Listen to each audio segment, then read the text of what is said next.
On this episode, we leave the United States for Switzerland.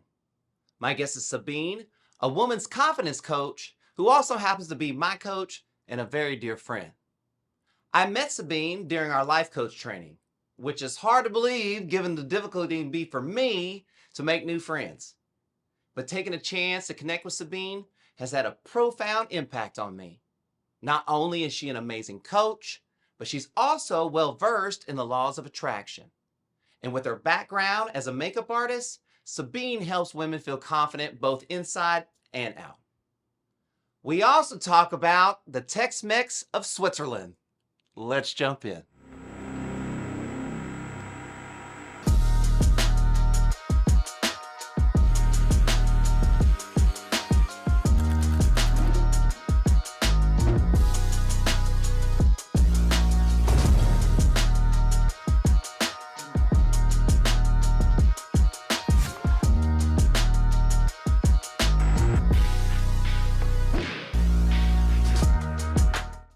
Okay, wait, is that's regular Africa on your wall, right? Yes. But like what is okay, I don't know anything about anything. Is South Africa part of Africa? Yes, South Africa's the bottom part, there where the tip is. Yeah. It's like from here downwards is South Africa. Okay, and you grew up in South Africa. Yes. Okay. Where did you grow up in South Africa? It's in Cape Town, which is right here. Oh, so you're like right on the water. Yes, it's Cape Town's on the Atlantic Ocean.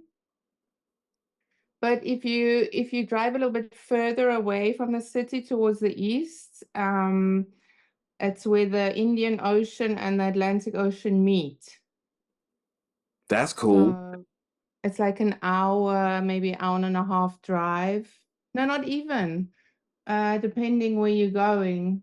There's some places, if you just go around the tip, it's like the water will be much warmer to go swim. And then if you go to the really beautiful, pretty beaches that are in Cape Town, the water will be very cold. It will be like depending, will be like between 12 and 18 degrees. Oh, wow. But normally, like let's say 14, 15 degrees will be really cold, even in summer. Wow. Is that because of the depth of the ocean coming off of that area? No, it's because the current comes from the South Pole. Oh, The, wow. the current comes like this, and the Indian Ocean is warm because the current comes from the equator. It comes like down like that. I don't know if you can see. No, yeah, no, no, no. Well, hey, Mm. what kind of food is there? Is it a lot of seafood? There's lots of seafood, lots of seafood. There's lots of they're called Cape Malay people. They originally from India, so there's lots of Indian influence in the food. What's the okay, what is like if I go to South Africa, like what is South Africa known for as far as food? Like what do I get? You get everything. It's like because it has so many influences from so many different countries, that you get everything. It's like when you go to Italy, Hmm. all you get is like pizza and pasta Hmm. and maybe risotto. And if you're somewhere near the sea, maybe you'll also get fresh fish. But that's about it. That's about it. And in South Africa, you get like everything, absolutely everything. Like I don't know, all the different Asian foods. Then you'll get, the Mexican restaurants or the Tex Mex No restaurants. way. There's Tex-Mex restaurants in South Africa? There's even Tex Mex restaurants here in Switzerland. What? Yeah. So that, I mean that's wild. Okay, because you obviously know what Tex-Mex means, right? Yeah. Like so We that's were like actually talking. what's Yeah. that? We were actually talking about it the other day. And we were saying, Tex-Mex food is actually more international than like traditional Mexican food. It's like more Tex-Mex. There's even a restaurant here. It's actually called Tex-Mex. Oh man, I have got to come there. I gotta come and be like the person that like verifies if these are actually Tex-Mex. Yes. Like I'm gonna need to see this menu. You know what Okay, I well, mean? tell me what is the actual difference between Mexican food and Tex-Mex? So, Mexican food, and I would say, and I'm not an expert, but traditional Mexican food, usually it's a lot of Tex-Mex type things, but it's also a lot of seafood because Mexico is on the, there's the ocean around Mexico, right?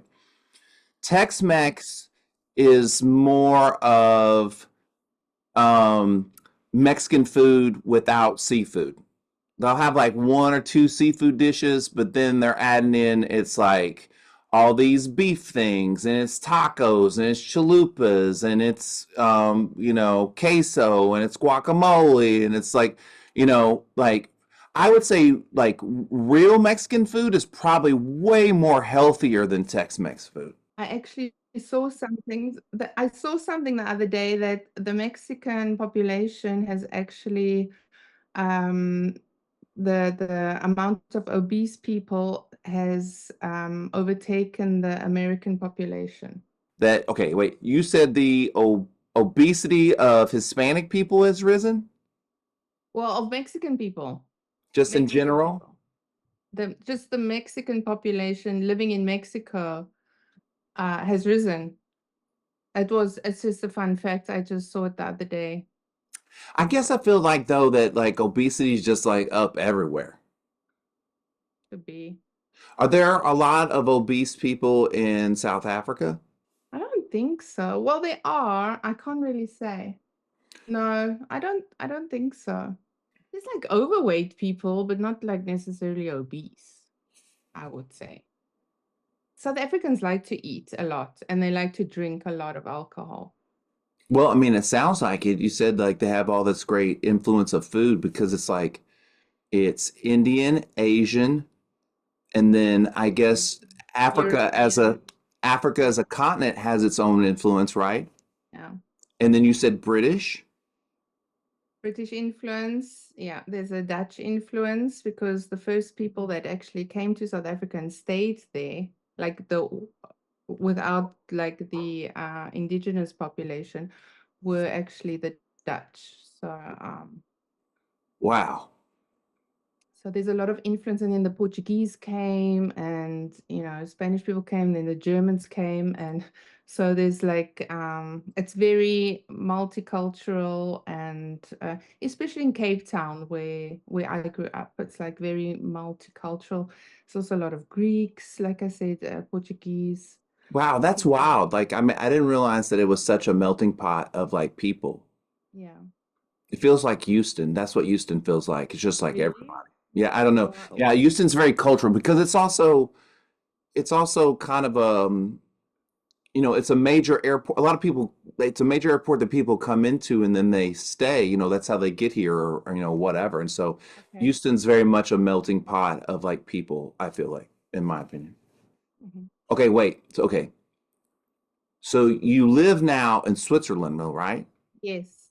Okay, and I think me and you have talked about this, but it's a big joke, like here in America, when people talk about how horrible it is to live here, they're like, well, I'll just move to Switzerland. Do you know this? No, I didn't know. It's Yeah, so but, funny. well, because like, allegedly like Switzerland has all great rules and there's like no crime and violence and like, like everybody just loves living there. So, do you like living in Switzerland? I do. Okay, but is there like crime and violence, like regular stuff too? Yeah, there is, but you don't really encounter it much, to be honest. Also, like everybody that lives there is, well, I mean, almost everybody lives there is primarily Sweden or has some connection to Switzerland, right? Well, Swiss, yes. Yeah, there's not a lot of Americans living over there, is what I'm saying, right? No, Yeah. no, the Americans are like mostly tourists. Yeah. See, because if Switzerland actually let Americans live over there, then it would become a place that people don't want to live also. But we Unfortunately, because Americans just go wherever they're going and fuck shit up. We just go in and we fuck shit up and then we leave and then we're like, that place sucks. like what? Like where? I'm trying to think. Well, like off the top of head, I can think of like Costa Rica. You know what I Okay. mean? Like now we're just like every American's moving down to Costa Rica. You know what I mean? And eventually it'll be like, well, we don't want to live in Costa Rica. There's fucking a bunch of Americans there. So when you travel, like say if you come overseas and you like sitting in a restaurant or in a coffee shop or something and you hear Americans sitting at the next table, will you like speak with them or will you pretend like will you like go like this and think like, oh no, well, I don't Well, know you. this is going to sound really crappy, but like if it's Americans doing like American stuff, like I don't engage with them. Like, you know what I mean? Like if they're being very like touristy or just obnoxious, I'm just like, come on, man. We're in somebody else's like house. Like, can you just be polite and nice? But there's people like that everywhere. You know what I mean? Yeah, definitely. Look, I'm sure there's people here in the United States and they're like these damn foreigners. You know what I mean? Like they're just, they're upset about it or whatever. Yeah. Yeah. All right, so And how did you get okay, how did you get into doing makeup? How did you become a makeup artist? How'd that start? Well, I've always been like good at art and creative. And when I was in high school, growing up in Cape Town, I did a lot of art. I had art as like a main subject that I also matriculated in. And I did arts photography. So I painted a lot. I used to do lots of drawings and sketching, photography. And then when I came to Switzerland, I actually wanted to go to art school here, but at the time it was very difficult to get in. Even if you were really, really good at art, they only let like a handful of people into the art school. And you had to do this like art school if you wanted to pursue any kind of arty career. So I decided to, I mean, I wanted to come to Switzerland because when we came here on holiday, when I was growing up, I always really liked it here. And I always said, I want to go to Switzerland when I grow up. No wonder Americans say this stuff. It's like even the people that live overseas say it. They're like, I want to go to Switzerland. And then I came to Switzerland. I was living with my aunt at the time, and she like said, "Well, why don't you just do like a commercial?" Because people in Switzerland they do apprenticeships. So you work for a company. It doesn't matter. You can do it as a hairdresser or a carpenter, or like if you want to be a banker or an insurance person, or all the Like anything? professions, like almost anything. Okay, so hang on really quick before you go on. So, meaning that if you don't go to college, you can do an apprenticeship and learn that skill and then practice that skill? Yeah, so most of them go 3 or 4 years. So you kind of get a job in the company where you want to learn the profession, and then you go to school 1 to 2 times a week, and the rest of the time you're working in the company. So That's it's like awesome. learning. It is. The only problem is most of the kids start when they are like 15, and that's quite an early age, I think, to decide what you want to do for, what you want to. So you're meaning at like at the age of 15, if I wanted to do an apprenticeship and somebody was going to give me a job, I could do it at 15. But I don't, like, that's so great. Like, you know what I mean? Like, because even at 15, if you like, so are you like, if you decide at 15, are you stuck into that job forever or you just have you, No. so you're not, Well, yeah, you can still change your mind, right? you can always change. It's very easy here. You can, change and change careers. I mean, it didn't used to be like that, but that's like a generational thing. But I think what's so great about it is that like I was thinking about like my daughter, right? Mm. So like when she turns 15, even though she can't get a job, I'd be like, well, go find an apprenticeship somewhere and see if there's something that you like to do. Work for free, help these people out. You know, like I'll Really take you don't. over. What's that? No, but they don't even work for free. They get paid. Oh, even better. You know what I mean? And so like, you know, like over here, it feels like it's hard to get people to invest into themselves and get jobs and things they want to do. But I think if it was a system like that, instead of like, you know, over here, it feels like everything has to go through school, everything has to go through college, Yeah. you know? And if there was a system in which you would want to learn a skill and you could just go do that instead, you could go to college if you want to, or you could do it instead. What a great option. You know what I mean? Hmm. Yeah. Anyways, so you go to Switzerland, I'm assuming, did you do a makeup No, I right? didn't. You didn't? I ended up doing a commercial apprenticeship with an investment company. So for more than 10 years, I was working for an investment company. And yeah, so I missed the art part a lot. But it was a great company. I made really good friends. So that helps a lot. And I always did art on the side, then as a hobby. And then I stopped working when I had my first child. I was like 31, I think. And then after that, I had my second, and then I was a stay-at-home mom for about 4 or 5 years. And then I wanted to start something new. And I decided to become a makeup artist because I wanted to do something creative. I wanted to do something that that I wouldn't be employed. I wanted to be like my own boss. I wanted to be self-employed, like a freelance makeup artist, and um, to be flexible with the hours, with the kids and everything. So that's how I decided. I had a friend actually, she was a makeup artist, and I saw posts that she made, and I really loved what she was doing. And I was thinking, oh wow, I could do that. And so that's where it started. I contacted her and I asked her all about it, and it actually went quite fast. And I looked at a couple of schools, and then I did the courses, and that was it. Then this was 2014. So it's been about 10 years now. Okay, so when you move to Switzerland, okay, and you have this opportunity that you could take an apprenticeship, anything you wanted to do, did you not consider like art at all? Did you not think about doing anything like this, like getting an apprenticeship at like that time instead of doing the commercial stuff? The thing was, you had to do the school first. That was so difficult to get into. Oh.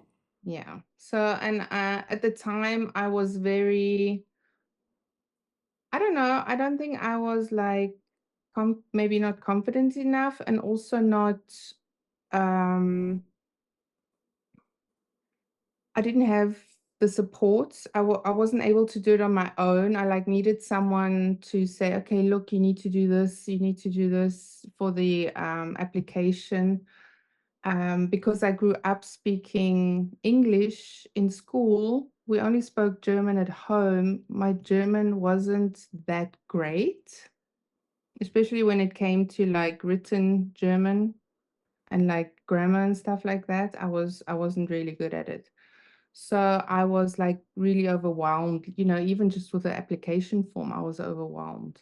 So it was like the easier way just to do something else in that moment. Plus, the other thing was I was like already 20 years old, so I needed to move forward and like kind of get a career. Being who you are now, do you kind of look back at that 20-year-old and go like, oh, you didn't have to be in a rush, like you felt like you're in a rush, but do you really feel like you had to be in a rush or I feel like I feel like I did want to rush also because I wanted to be independent. So I did want to get something done to get my, to earn money and kind of get my own life, not to be dependent on my parents and things like that.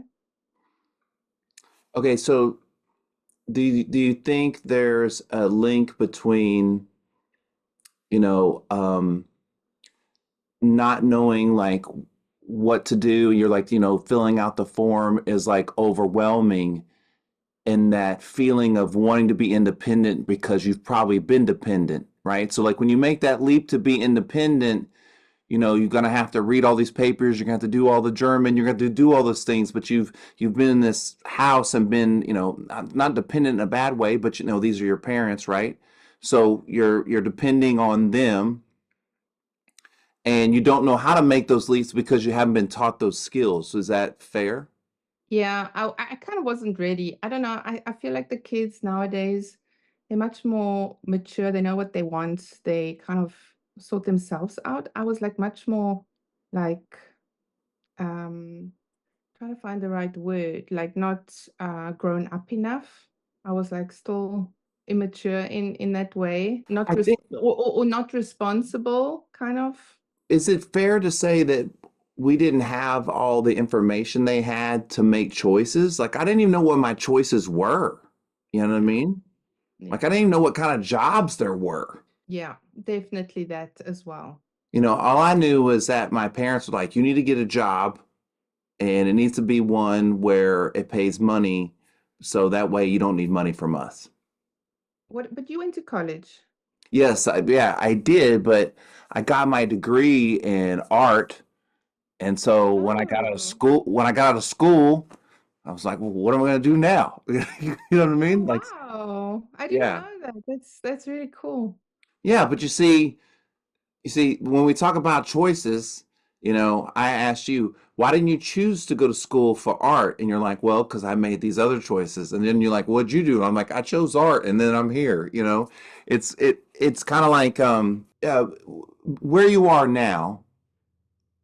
Is there any part of you that if you got to go back and do that internship kind of thing, you got to come over here and you really got it started, like would you have jumped straight into makeup, you think? Would you have not taken that other path? I don't think so because I don't think I would have been ready to be like have my own business at the time. I think everything turned out the way it did for a reason.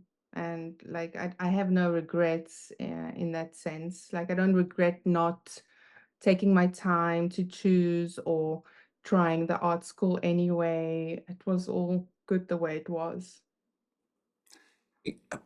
I feel the And same way. I yeah, feel like I wasted some time though. I feel like I yeah, wasted, maybe you know, that. I wish I would have been, I wish I could have taken the same path, but just a little bit more efficiently. You know what I mean?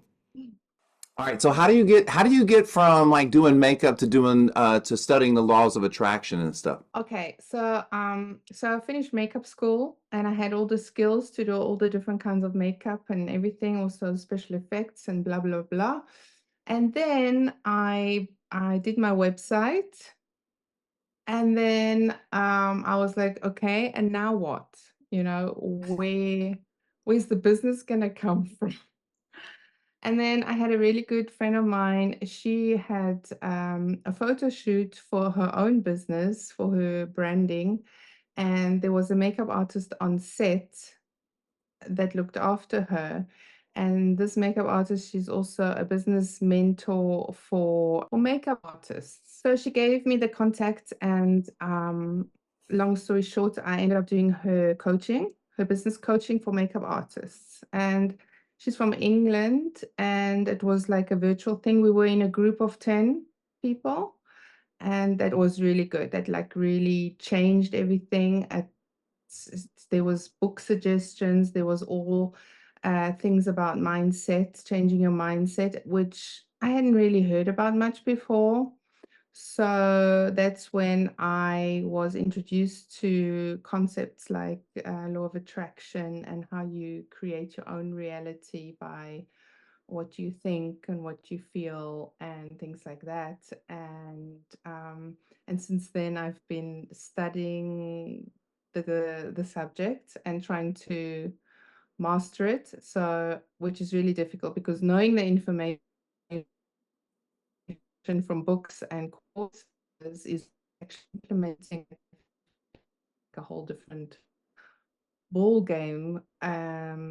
So that's been like a process the past, like, say, that was like 2017. So it's been like 5, 6 years now, 6, 7 years. When you started to study the laws of attraction and you're doing you're being a makeup artist, do you start to see those things applying like as you're doing it? Yes, I did. Yeah, so tell me about a time where like you saw it like apply. So to build your portfolio in order to get jobs, like paid jobs, I did a lot of shootings where you work for free and the photographer works for free and the model works for free. Everyone would just get the pictures in the end. So everyone could just profit from it that way to get pictures into your portfolio. And I often felt that when I was actually on the shoot and having fun and doing what I love to do, exactly during the shoot, I would either get a phone call, an email, or a text message with another opportunity for another shoot, or even like a paid job or something to do with that. So I always felt like when I'm doing something that I like and I'm feeling like elevated emotion, I was immediately attracting something that I wanted. How many times does that have to happen before you start to believe it? I don't know, not so many times, maybe 2, 3 times. And it kind of became a pattern. Do you also think it was always there, but you just weren't noticing it before? It could be, I mean, I believe that everything that happens to you, good or bad, it's what you've attracted because depending on what you believe and what you think and what you feel, that's what you're gonna get back. So, if you're walking through life being miserable and saying things like, "It always happens to me, this thing, whatever it is, it always happens to me. My luggage always gets lost," or I don't know, things like that. It's more likely to happen again and again, things like that. So, and the same with the positive things. If you go through life thinking, well, everything's always working, put your emotion into it and kind of force yourself to feel good or like change your thoughts to feel good, then you will attract more positive things. Is it kind of like, okay, like I'm a magnet, right? And if the vibration that comes off of the magnet, like that it would attract another magnet, if that vibration is positive, then it's a positive attraction, right? And if it's negative, it's a negative attraction, like that, right? Yeah. It's So just when you like go, it. Yeah. go ahead.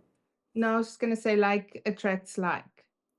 Right. So basically, if you go around saying like I always lose my luggage, then you're putting out that vibration of always losing your luggage, and so then you're always going to lose your luggage. Is it like that? Or it's a on a vibrational frequency, what you're feeling in that moment when you say that. And you will attract just anything that's also on that frequency. But it's obviously like a lower frequency. It won't be on a high frequency. So you will attract your luggage being lost or similar things that are on a lower frequency. Okay, I have a question, Okay. and this gets us into talking a little bit about coaching. Okay. So you know how maybe a guy or a gal, they'll be like, "Oh, I always attract the same kind of people," right? So why, I mean, I know why we attract the same kind of people, because if we don't change our behaviors and we don't change who we are, we don't change who we attract. But why is that? Why do people sometimes or a lot of the times attract the wrong kind of people?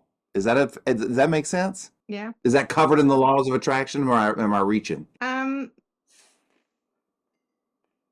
Well, you also attract it's the frequency thing, and you also attract people that are gonna like, if you attract someone that's gonna be bad for you, it's probably also a lesson that you need to learn. Okay, so Like, are you you know, saying the that? expression, you know that expression that people say, or you hear it a lot on social media, is like everyone is here either to teach you something. How does it go? Show you something, teach you something. I don't remember what it is. Did you find it? Yeah, I did. So it's the reason, a lesson, or a blessing. Or to make you angry? So, so there's this quote that you've probably heard is like, you meet people for a reason, a lesson, or a blessing. That's why you meet the people that you meet as well. Okay, but I also, is this right? Um, if you're attracting the wrong kind of people, can you be putting out the wrong vibration un unconsciously or subconsciously? Does that make sense? Yeah, makes sense. Or it's also maybe like unhealed parts of you that it's attracting that person. Ooh, wow. And those are like kind of like sometimes like out of your realm of consciousness, right? Yeah, most of the time. Most of the time. I mean, people walking every day, walking around every day, not being conscious of, you know, the things they attract, not being conscious of the thoughts they're thinking, the feelings they are feeling. They just living by default. Live a conscious life, actually aware of thoughts, like you to catch yourself thinking something negative. It's like a difficult thing to do, and it takes practice. And also to kind of change your feeling if you're having a bad day and you're feeling like miserable, or someone, you go to work and someone uh, irritates the hell out of you, and then you're thinking like, oh, you know, that person, blah blah blah blah. To actually catch yourself and then to think, no, okay, look, I'm not going to think that now. This person might be struggling themselves. I'm not going to let it get to me. It's got nothing to do with me. I'm just going to go about my happy, cheerful mood anyway. You know, I'm not going to let it ruin my day. You know, to do something like that, it takes practice, and it's hard. It's hard. And But it's for you. it That's what is. that's what's so crazy is like the what you're asking of people, it's not like you're asking them to like give away their life savings. You're actually asking them to invest into themselves so that their life is better. Yeah. And they're kind of like, no. Exactly. And that doesn't make sense to me. That doesn't make sense to me. Hmm. So, because since I learned about it and heard of it, I was like, wow, you know, and then you finally kind of realize or learn how things work. I mean, for me, it was like such an eye opener, and it all made sense, you know. Well, you really don't you really don't understand how anything works until it happens to you, right? Like until you do it. Until you have a baby, until somebody dies, until you get shot, whatever the example is, until it happens to you, you really don't like kind of know. You know what I mean? You're a life coach as well. You do life coaching, as well as your fitness coaching. So you know that it's really hard for people to change, to get into new habits. I mean, even just your physical fitness clients, for them to change their habits, just eating and doing exercise. I mean, even just that, it's like difficult. Do you know? Okay, I'm like I've never I don't give out tips or anything, but since we're on the subject, I'm gonna give out a tip. Okay, Okay. and I'm not trying to rain on anybody's parade. I'm just saying if you wanted to make a difference in your health, like right now. I mean, and just send it on a rocket ship going in a positive direction. If you limit your alcohol to just limit it, just like try to just limit it as much as possible, you will automatically like improve your health. But I can't even get people to do that. And that's for every client. That's for any kind of client, any kind of situation I'm working in, because you can't make the proper decisions and you can't perform properly when your body is starting from a negative place. You know what I mean? Mhm. Exactly. So if something like that, so now you imagine telling someone you need to change your thoughts to change the way you feel. They're gonna go like, huh? What? What do I need to do? Like, I can't do that. It's too difficult because then you go to work and you're in the situation and you go totally unconscious again and you're not aware of what you're thinking and feeling.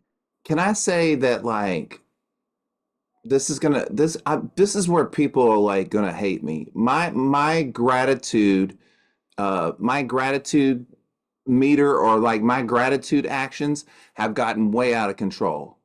Like where now, like I'm just like walking in my house. I'm like, I'm so grateful that I have stairs without holes in them. Like I mean, like just dumb stuff. Just like I have light, I have water. Like I mean, like and I'll do it all day long through my house. But like I really feel like it gives me a really good perspective of how much worse this all could be, right?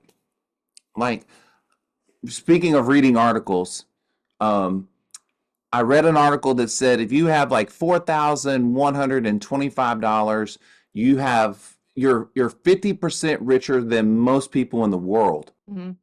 That's crazy. That is crazy. So if you just have $4,000, you're richer than 50% of the people in the world.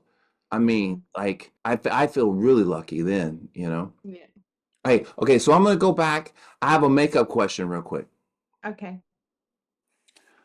What are the reasons that people come in to get their makeup done? And I'm not talking about just the reasons like, oh, I have a wedding. Like I'm talking about what are some of the emotional reasons, or like do people come in? Is it kind of like like a bartender, like they come and they tell you about their problems, they come get their makeup done because it's some kind of therapy. What are some of the reasons people get their makeup done? Well, obviously, like you said, for events and things like that, or if they have like a photo shoot or something, often come also because they want to learn how to do makeup on themselves. They want to learn about what will enhance their features that they have. So it's like also a confidence thing. They feel like if I was able to do my own makeup to make me feel better about myself, I will be more confident. So it's for all those reasons. It's putting on your own makeup and putting makeup on somebody else is two different things, right? Yeah. So then when they come in and you're putting makeup on them, but they got to go home and recreate that, that's really hard, I feel like, right? It is, yeah. But sometimes you show how to do it on one side, what you did on this side, they have to recreate it on the other side. So Yeah. okay, so I come to get my makeup done and you do one side of my face and then I got to do the other side of my face. No, we do it step by step. So you do one side of my face, oh, and we do them at the same time? No, like I will do a foundation on this side, Uh-huh. and then you will do foundation on the other side. Then we will do like concealer. If somebody needs a little bit of concealer, I'll do it on this side and they will do it on the other side. And then we'll carry on to, powder and blush and highlighter. And then you'll do it step by step. I'll do it on one side and then they'll do it on the other side. So it's step by step. It's not all, and you have to remember everything. And then. But I just feel like that, like if I were to come in and do that, the one side of my face would be like this is such and such like movie star, and then the other side of my face would be like, this is if you drew that movie star by memory. You know what I mean? Like, have you had people come in and the one side of their face was like kind of really bad, bad, but like but worse. there was a difference, right? But then you kind of correct it and you show, what they could improve, kind of thing.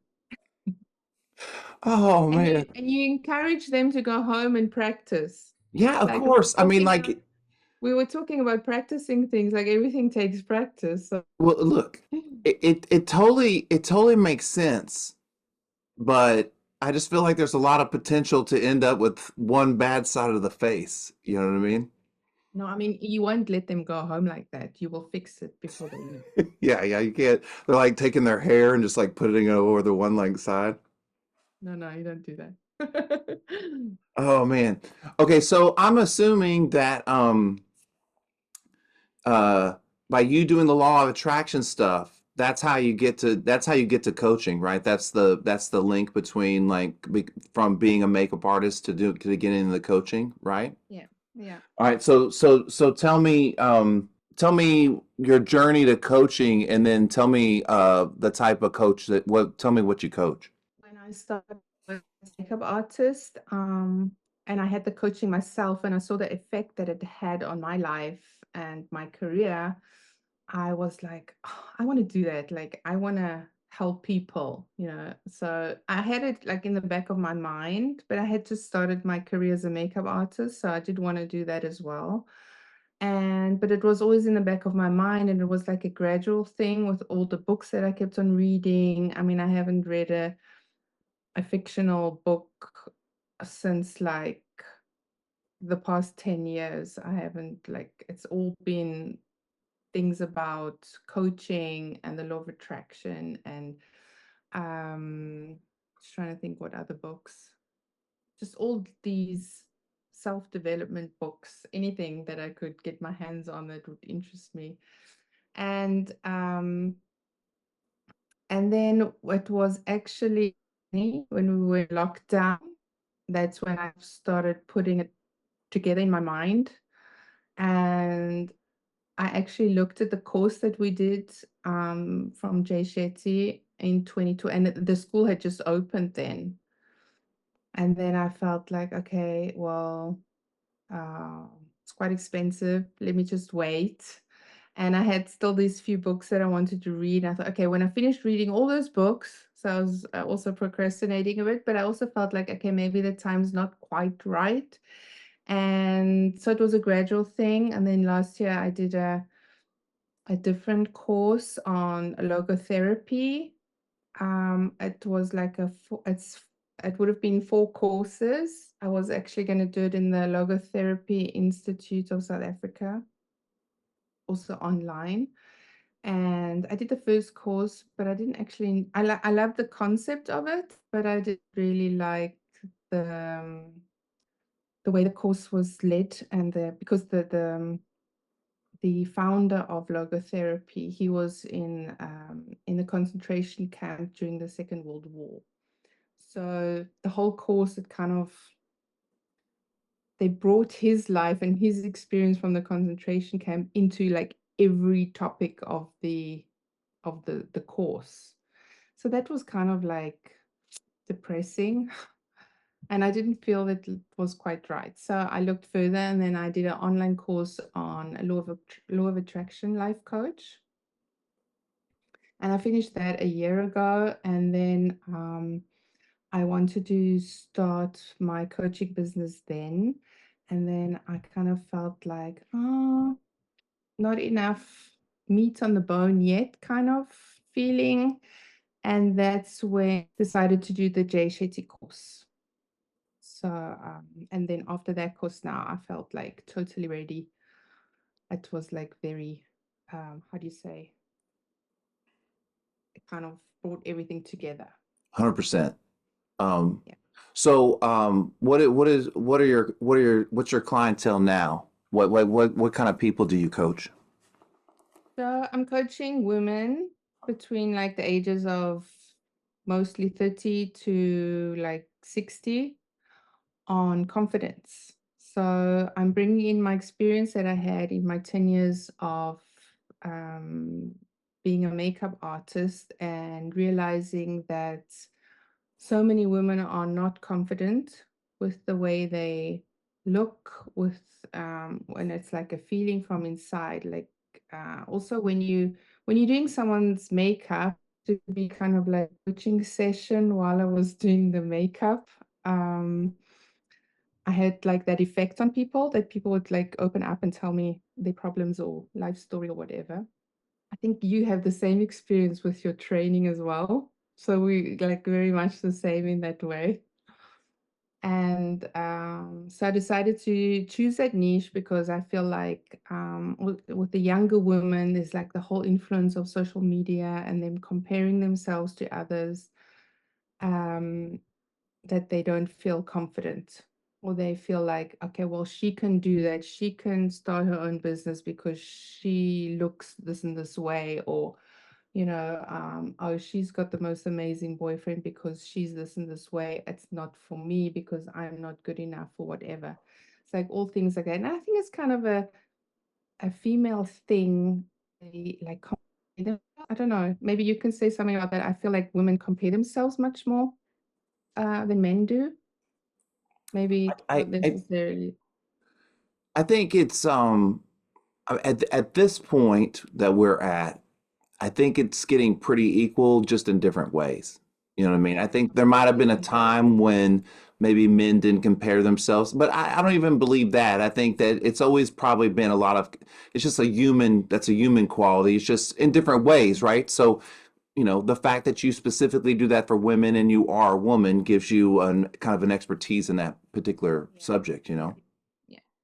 So Um, I've kind of, go yeah. ahead. So I've kind of my whole coaching program is kind of based on my experience that I've had with women the past 10 years working as a makeup artist. And it's like the confidence from the inside out. So learn about mindset and all the law of attraction things. Like, because I feel like confidence is like the beginning of where everything starts. So if you're not confident, you're not going to have positive thoughts, especially about yourself, which, in turn, you're not going to have a positive mindset. You're not going to have positive beliefs.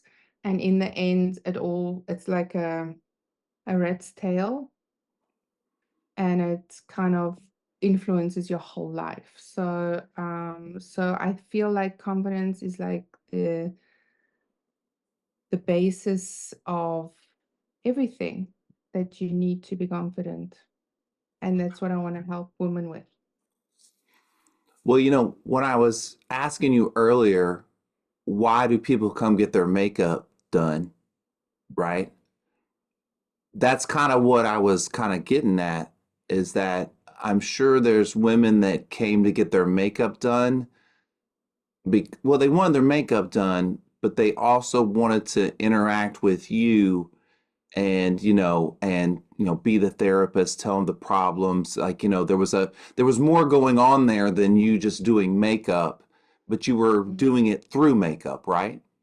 Yeah, so I was helping them like to gain confidence with their external um confidence, but not like I want to do it like from the outside in and from the inside out.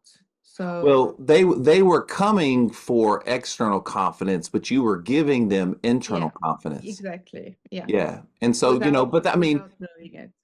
but that's how a lot of my clients and probably your clients are. They think they're coming for one reason, but they're really coming for a different reason, you know? Yeah, exactly. We have not chatted about the fact that you are my coach. Okay, yes. That you do have one male client coach that you work with. We have a special kind of friendship because we met in the school and stuff. What is it like to be my coach? I need to know what it's like to be my coach. Well, in the beginning it was, when we were coaching while we were doing the school, um, that was really hard because I was really nervous, and I felt like you already knew everything, and you knew all the answers, and you were already doing good habits and routines and, things like that. And but now it's really cool. I'm feeling confident about it, and I feel like we're making lots of progress. I hope you feel the same way. Okay, I'm gonna ask you a question. Did Okay. did your did your confidence build in being my coach when you figured out that I don't know everything? Is that when your confidence really took off? Like, because at that point we hadn't interacted very much, and so now that you coach me every week, that's the hardest part for me, is that we're friendly, and now you know everything that I struggle with, and I just like I'll be like in the shower before like one of our like coaching sessions. I'm like, I'm just gonna go. She's gonna learn more crap that I can't handle. Like, you know what I mean? I'm supposed to be a coach, and I'm struggling with this part of my life. Great. You know what I mean? That's I mean, really, that's kind of what goes from but I mean, that's just kind of part of it. You know what I mean? Well, I think we all struggle with things. So, I mean, it's like normal. And sorry, what was the question?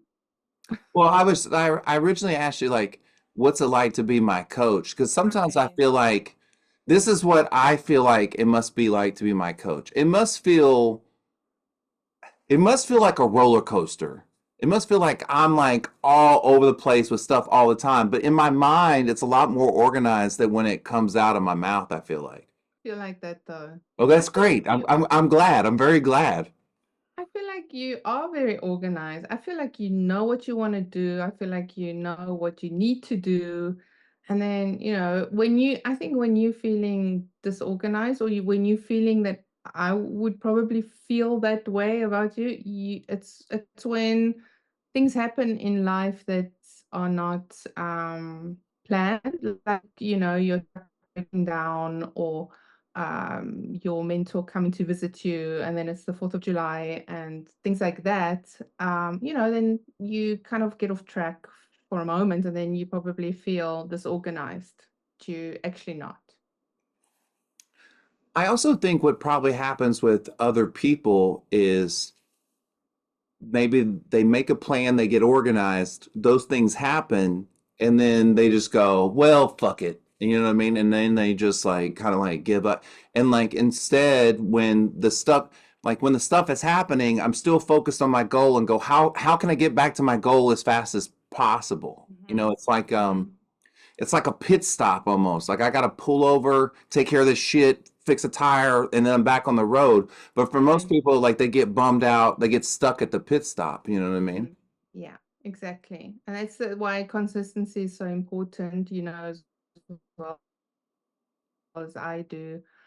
Um, it's just, just get back on track, pick yourself up, carry on moving forward, don't give up. Otherwise, you're never going to get there.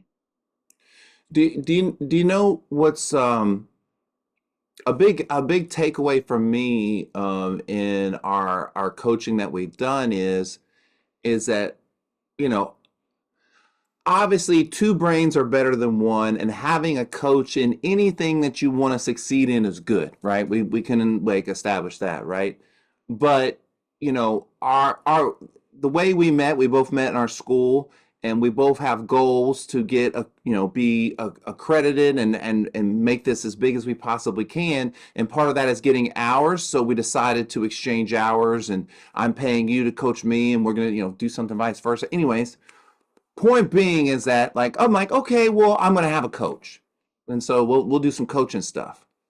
But we got about like 3 or 4 weeks into it, and I was like, man, I really fucking need this. Like, you know what I mean? Like, I was like, I need someone to really help with my consistency and keep me on focus and keep my task on focus. Even if I feel like I'm really organized about what I want to do and stuff like that, there's other things I need to do. Um, like everyone, I lean into the things I want to do versus the things I need to do. And I think the biggest takeaway in our coaching is that, excuse me, the biggest takeaway in our coaching that is that you have recognized my wants and helped me focus on my wants, but you're like, yo, like you have to take care of these needs. because there are no wants if we don't finish the needs. And I really appreciate that. And I you know, and it just shows that, you know, if you don't think you need a coach, like there's still there's always value in having someone else. I mean, there Definitely. just is, you Yeah, know. even if it's just to someone be accountable every week, you know, it's like the one week when you were, I think it was that week when you were like so busy and things were happening, and then I was like, but do you remember our goal? And then you were like, yes, and I'm like, well, you know, time's running. You need to do what we discussed, what you need to do, and you were like, oh yes, you know. So even if it's just weekly, someone to hold you accountable to what you need to do to reach your goal, even that is just like, wow.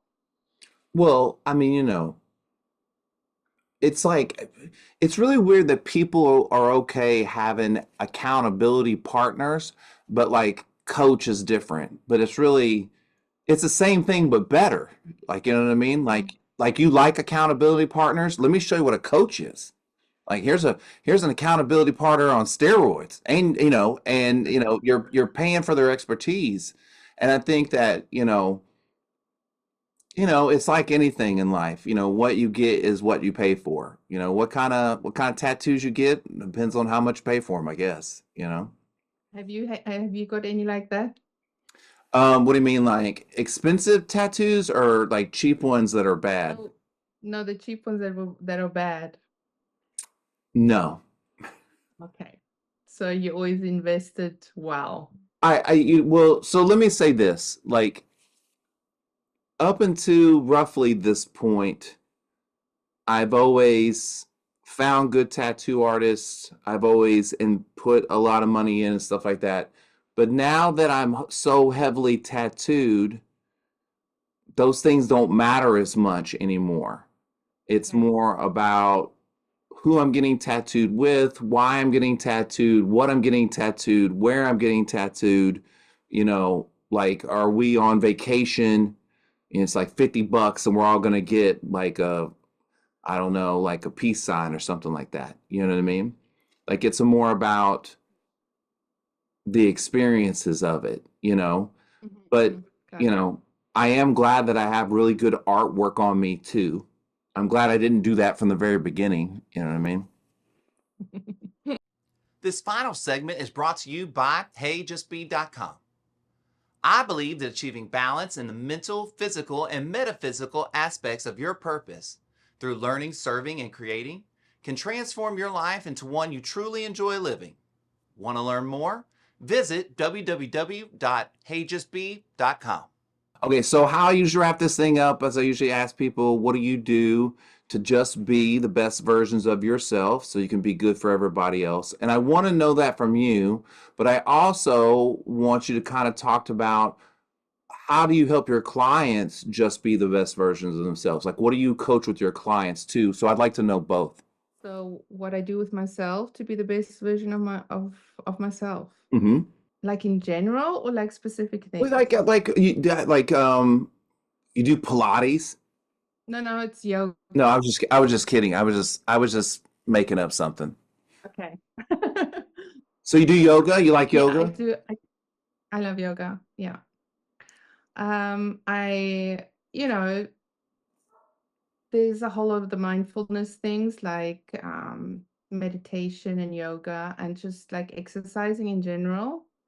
Um, I kind of felt like last week I wasn't getting enough steps in, so I've been really improving on that. So it's a lot more walking, and other than that, it's just like taking care of yourself. Well, obviously, you're practicing a lot of awareness because you're noticing behaviors that you need to change like weekly. You're making those adjustments weekly, right? Yeah, yeah. Yeah. So, I'm always trying to improve myself. Um, if it's, you know, externally or internally, I I'm I try to be aware of almost everything, you know, of what I'm thinking, what I'm feeling, and trying to improve all those things. What's that app that you use? For the journaling. Yeah. What was it called? Let me just check quickly. Day One. Is it called Day One? Is that right? Yes, the day one. Yeah, the blue one with the little white ribbon Yeah. on it. Yeah, Have you been journaling in that or no? I have. Ha- I you- have. Are you liking it? I do. I find it very easy. I kind of struggle with writing things down with pen and paper because I don't know why. And having the app, it's really cool. It's really easy and it's quick. And then I normally do a short one in the morning. I use a template. So there's a AM a AM journal, and then it kind of gives you the prompts. What are you grateful for, and things like that. So you can write as much as you want. If you don't have much time, you just put like a few bullet points down, or you can then just kind of write everything that you're thinking. Yeah. Tell me a couple of things. Oh, tell Yeah. me a couple of things that you coach to your clients. I mean, I kind of know because you work with me, but tell us a couple of things that you coach to your clients to help them be the best version of themselves. Okay, so a few things that I help my clients with is, to the whole gratitude, to practice gratitude, mindfulness, to take care of your body also from the outside, like with exercise, nutrition, what you put into your body, even the small things like smiling more. It can change your mood. It changes how people react to you. Just small things like that, or like your posture, like stand up straight, things like that. So, and then just taking care of yourself externally, hair and makeup and what you wear. So if you're not feeling comfortable with the clothes that you're wearing, that's gonna make you feel more confident if you're wearing something that you really like, and things like that. And then from the confidence from the inside out, it's like going out of your comfort zone. It's like we look at what beliefs do they have about themselves, or where does this come from that they're not confident, things like that. And then the whole law of attraction thing. And then what else do we do? There's a whole program. So it's a 12-week program um, that we go through. So it's like one week we do something from the inside out, and then the next week we do something from the outside in. So it's kind of goes hand in hand, the whole program. Okay, so before we get out of here, since I am one of your clients, and since you have this extensive makeup background, can you give me one male makeup like tip to give me more confidence? Is there something I could do about these bags under my eyes? Like what do I do about this? Well, there are men that use a little bit of it's like you don't have to take a lot, but it can make a difference. It can make your eyes look much more fresh and brighter. And with the men, especially if you have a beard like you do, it's important to groom the beard and make it look neat and tidy and healthy. And the same thing with the eyebrows. Well, it's funny that you say that because, like, guys that have beards, like, when you get it done really nice, that is a confident booster. You know what I I mean? think so. I Yeah. think so. Yeah. I don't know how I feel about eyebrows, though. I don't like guys' eyebrows looking too perfect. Okay. You Well, know it what I doesn't mean? have to be perfect, but it still can be groomed. Like sometimes men have like the long wiry hairs all growing out. Like maybe Ah, just fair. cut those, or like take a little comb and just brush them. Like sometimes they all like scrambled. Like kind of make them look in brush them into one direction kind of thing. Something like that. They're all like this. Well, Sabine, I appreciate it so much. Well, let me just say I appreciate you being my coach. I appreciate you doing the podcast and putting up with my silliness. And I'm sure I'll see you sometime like this coming up soon. Definitely. Thank you so much for having me. All right, yeah. Anytime. We'll see you later, okay? See you soon. Okay, Bye. thank you. Bye.